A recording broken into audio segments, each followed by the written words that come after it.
Hello, it's Sharon here from Cotton Pod. Thank you for visiting my YouTube channel here today, where I'm going to show you how I tackle all these crochet ends.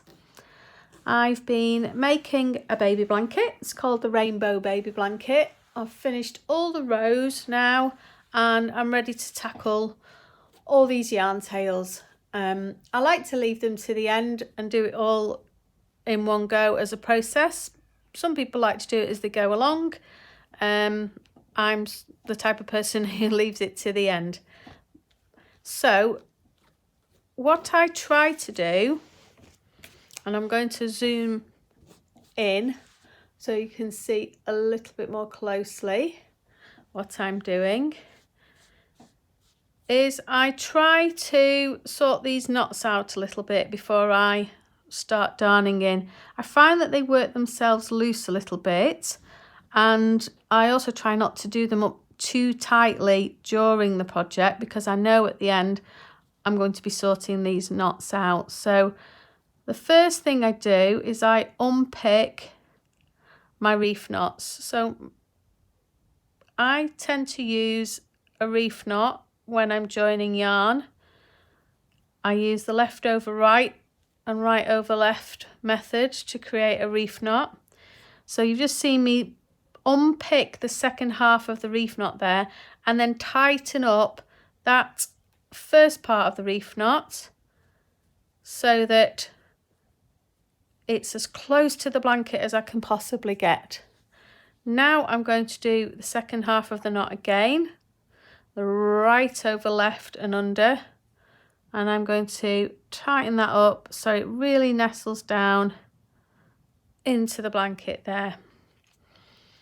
Then what I aim to do with these ends is darn the colours over themselves, if that makes sense. So the green yarn is going to follow the path of the top of these half treble stitches. So I'll work underneath that yellow first.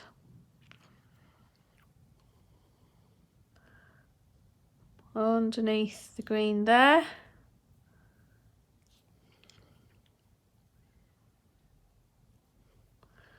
Work underneath the yellow. Then I'll try to wrap that tail end around the top of one of the stitches, just so that the tail end becomes integrated into the stitches more. And then again underneath both of those yellow stitches. And then I'm going to pass this tail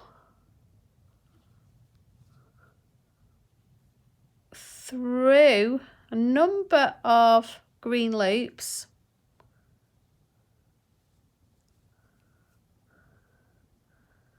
so that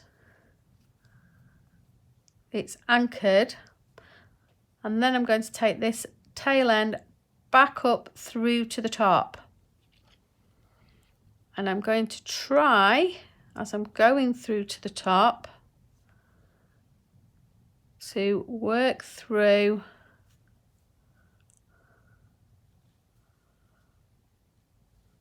that top edge as close to that knot as I possibly can, so the knot helps grip the tail end. I'm going to pop that out there. Now some people like to do the power of 3 when they're darning in, and if it's not a blanket I do that, but what tends to happen with a blanket is if we go down 1, up 1 and down again to the power of 3, you're going to end up with this little tail end potentially poking and sticking out of this part of the blanket. If it's up here, I can now snip that off, and later on when I put my border on, I'm going to be putting 2 double crochets in there, and they should cover up that little tail end nicely. So I'm going to work this yellow tail end now.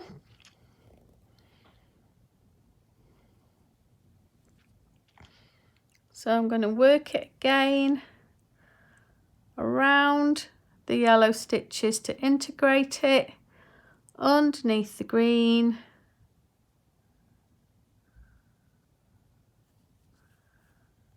and around. This one's a little bit longer, so I can go a little bit further down into the blanket. I'm going to anchor it under a couple of loops, 1 or 2 of the yellow loops, and then I'm going to work back up through and underneath, through the yellow and underneath the green stitches, and then try to pop that out the top through that knot. If you find that your tail end is too short, put your needle in first, then pop your tail end in.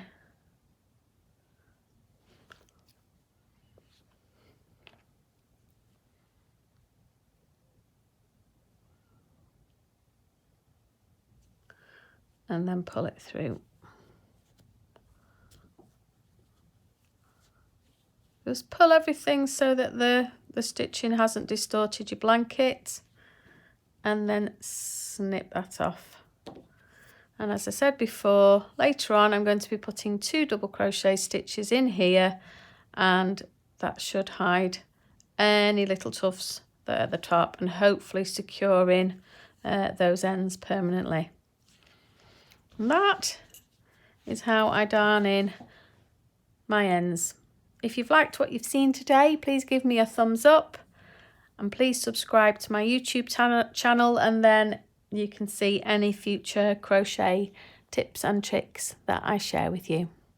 Thank you. Bye-bye.